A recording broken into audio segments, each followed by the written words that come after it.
창작학에 대한 오해 혹은 문예창작학의 현재와 미래에 대해서 간략하게 여러분들과 이야기를 나누고 싶습니다. 문예창작학에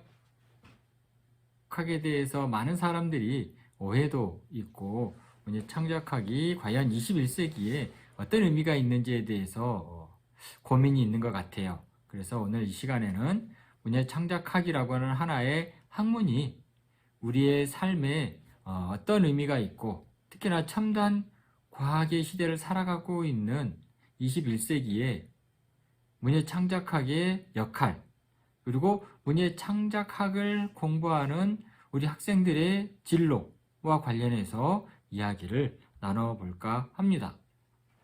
첫 번째, 문예창작학이란 뭘까?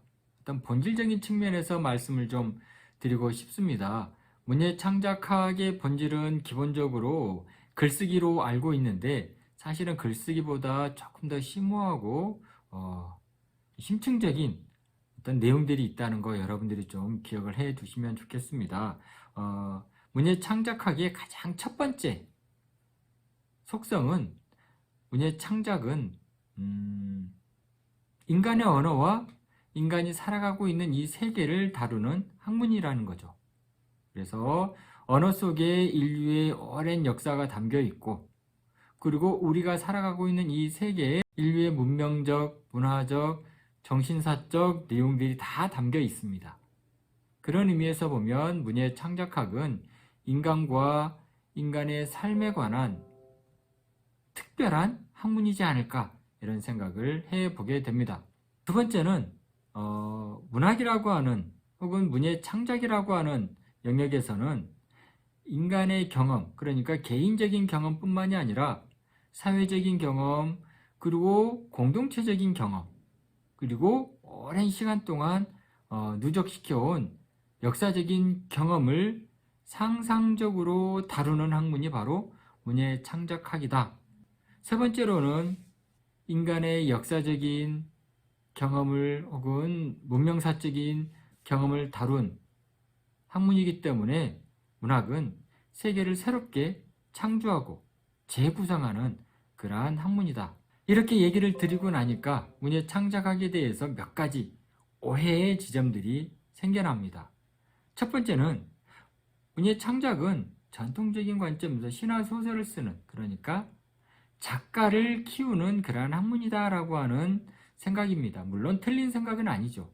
그러나 시대가 바뀌면서 바로 신화 소설 혹은 비평가 극작가를 탄생시키는 그러한 학문에서 몇 걸음 더 지금 확장되어 있는 학문으로 발전을 해가고 있다는 것. 두 번째는 문예창작학과에 지나가는 친구들은 혹은 문예창작학을 공부하는 친구들은 성격이 내성적이고 혼자 있기를 좋아하고 고독을 즐기는 그러한 사람들이다 라고 하는 부분도 이제는 생각을 바꿔야 될 시점이지 않나 하는 생각을 하고요. 21세기에 네트워크되어 있는 사회에서 이제 창작 활동은 개인의 영역이 아니라 우리 사회의 영역이고 공동체의 영역으로 들어와 있습니다.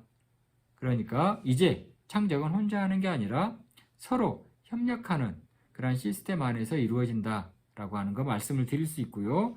세 번째, 문예창작을 공부하기 위해서는 평상시에 기발하고 엉뚱한 생각들을 잘하는 사람이 문예창작학을 공부한다라는 오해도 있는 것 같아요. 그러나 결코 그렇지 않다는 것, 문예창작학은 엄밀한 학문이라는 것. 그리고 네 번째, 창작적인 어떤 역량, 기발한 상상력 같은 것은 타고난 재능이 있어야 된다라고 생각하는 분들도 있는 것 같아요. 그러나 모든 학문이 그렇듯 재능이 있으면 좋겠지만 재능이 없더라도 성실하게 공부를 하게 되면 문예창작학 분야에서도 자신의 결과물들을 충분히 아름답게 꽃피울 수 있다라고 말씀을 드리고 싶습니다. 문예창작학과를 졸업하면 혹은 문예창작학을 공부하고 나면 먹고 사는 문제, 취직에 큰 도움이 되지 않는다. 그러나 본인이 준비하기에 따라서 나아갈 수 있는 진로의 방향은 다양하고 무궁하다, 이렇게 말씀을 드릴 수가 있겠습니다. 그렇다면 문예 창작학의 어떤 본질, 진실은 뭘까? 첫 번째, 문예 창작학은 우리가 살아가고 있는 이 세계의 현상을 분석하고 그리고 그 현상이 나타나고 있는 의미를 적확하게 해석해내는 그러한 학문이라는 것. 두 번째는 문예 창작학은 인간과 사회와 국가와 온 인류의 경험을 다시 한번 경험하게 하는, 즉 재경험하게 하는 학문이고, 이 과정을 통해서 우리의 삶에서 발생하는 다양한 문제들을 발견하고 그 문제의 본질을 해결하는 그러한 학문이라는 것. 세 번째, 문학은 논리적으로 사고하고 명확하고 명징하게 표현하는 학문이라는 것. 문학은 치밀하게 구성하고 구체적으로 상상하는 학문입니다. 그렇다면 문예 창작학은 어떤 영역들을 아우르고 있을까? 시인, 소설가, 수필가, 극작가 혹은 문학평론가, 동시나 동화를 쓰는 아동문학가, 그리고 이 21세기에 나타나고 있는 현상 가운데 하나가 청소년 문학이죠. 그래서 요즘은 청소년 문학으로도 많은 작가 지망생들이 청소년 문학에 대한 관심도 높아지고 있습니다. 더불어서 문예 창작학의 영역에서는 시나리오까지, 드라마나 시나리오까지 공부를 할 수 있고, 또 실제로 문예 창작학과에 재학 중인 학생들이 시나리오를 쓰고 자체적으로 짧은 영화도 제작을 하고 있다는 것 기억을 해 주셨으면 좋겠습니다. 그렇지만 21세기에 다양한 미디어들이 나타나게 되면서 문예 창작학 분야에서 할 수 있는 역할들이 조금 더 다변화되고 있는 상황인 것 같습니다. 그래서 방송 콘텐츠 분야에서도 문예 창작학의 어떤 역량, 문예 창작학에서 요구하는 다양한 재능들이 필요한 상황이고요. 그리고 이제는 유튜브도 하나의 새로운 영역으로 우리들이 알고 있습니다. 그래서 유튜버들이 유튜브를 그냥 찍는 게 아니라는 것 아시죠? 치밀한 구성과 대본이 필요하고 그러한 대본들을 만들어낼 수 있는, 생산해낼 수 있는 그러한 역량이 문예창작학과 학생들을 통해서 발휘가 되고 있다는 것도 기억을 해 주시면 좋겠습니다. 문예창작학을 공부하는 많은 학생들이 오랜 시간 동안 다양하고 폭넓은 독서를 하게 됩니다. 이러한 친구들의 그러한 경험들이 출판 편집 일에 중요한 역할을 하죠. 그래서 출판 편집자로서의 길을 가는 학생들도 굉장히 많다는 것, 여러분들이 문예 창작학의 영역에서 기억을 해 두시면 좋겠습니다. 그렇다면 문예 창작학이 21세기에 왜 필요하고 21세기의 삶에서 문예 창작학이 어떤 역할을 할 수 있을까? 여러분들 궁금하시죠? 21세기는 AI로부터 열린 것 같습니다. 아마 2000년대 초반에 바둑기사 이세돌 씨와 AI 로봇, AI가 바둑 대국을 펼쳤던 것 아마 기억을 하실지도 모르겠습니다. 그래서 21세기를 사람들은 흔히 인간지능의 시대가 끝나고 인공지능의 시대가 열렸다라고 이렇게 얘기를 합니다. 그래서 인공지능을 통해서 자율주행 차량이랄지 다양한 영역에서 인공지능이 활용이 되고 있는데 여전히 인간지능이 중요하게 작동하는 영역들이 있습니다. 그 중에 하나가 바로 창작이죠. 창작.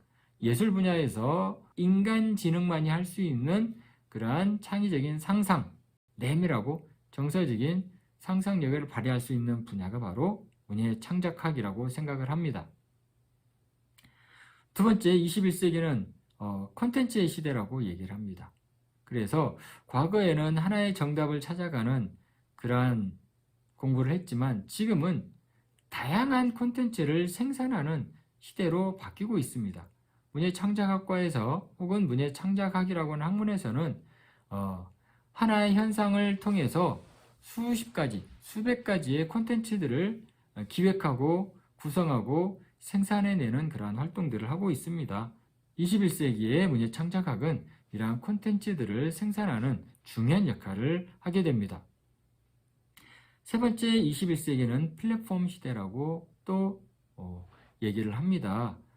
과학기술이 발달하면서 각종 미디어들도 급속하게 성장을 했고, 이러한 미디어 플랫폼에 많은 이야기들을 담아내고 있습니다. 플랫폼이 발전하면 발전할수록 그 위에 담아내야 할 내용들이 필요하게 되죠. 문예 창작학을 공부한 친구들이 이러한 하드웨어에 담아낼 수 있는 소프트웨어를 적극적으로 생산하고 개발하는, 그리고 구성해내는 역할들을 하고 있습니다. 끝으로 OTT 시대라고 21세기를 또 얘기를 합니다. OTT는 온라인 동영상 서비스를 흔히 말하고 있습니다. 개인 SNS를 비롯해서 다양한 미디어를 통해서 동영상들이 활용이 되고 있는데요. 이러한 시대에 동영상들이 가지고 있는 기본적인 메시지는 재미입니다. 재미. 그래서 의미의 시대로부터 재미의 시대로 지금 변화하고 있고, 어떤 의미에서 보면 현대사회는 재미를 추구하는 그러한 사회가 아닐까 싶습니다. 문예 창작학이라고 하는 학문은 의미를 생산하기도 하지만 최근에는 재미를 적극적으로 탐색하고 재미의 본질과 재미의 가치, 그리고 재미를 확산하는 방향으로 나아가고 있다는 것, 여러분들도 충분히 알고 계시리라 생각이 듭니다. 자, 이러한 상황에서 이제 21세기의 문예 창작학을 공부하게 되면 어떤 진로로 나아갈 수 있을까? 이러한 측면에서 정리를 해 드리도록 하겠습니다.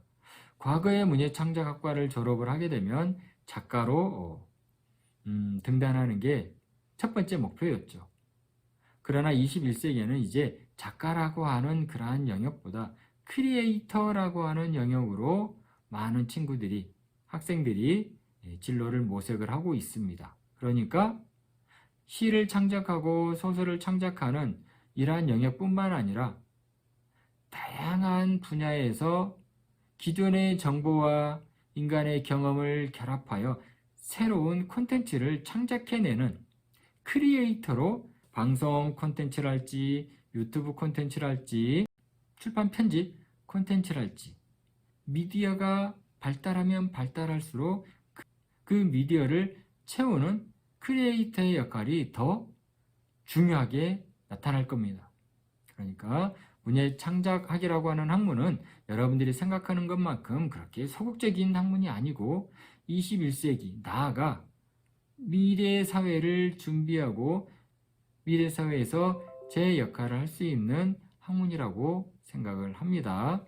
자, 이렇게 문예 창작학에 대해서 지금까지 여러분들에게 몇 가지 사항을 간략하게 말씀을 드렸습니다. 아마 문예 창작학에 대한 오해가 오늘 설명으로 어느 정도 해소가 됐는지 모르겠습니다. 여러분들이 생각하는 것보다 문예 창작학의 미래는 밝다. 자, 이제 문예 크리에이터로서의 여러분들의 미래를 계획하고 있다면 우석대학교 문예 창작학과에서 여러분들의 꿈을 실현해 보시기 바랍니다.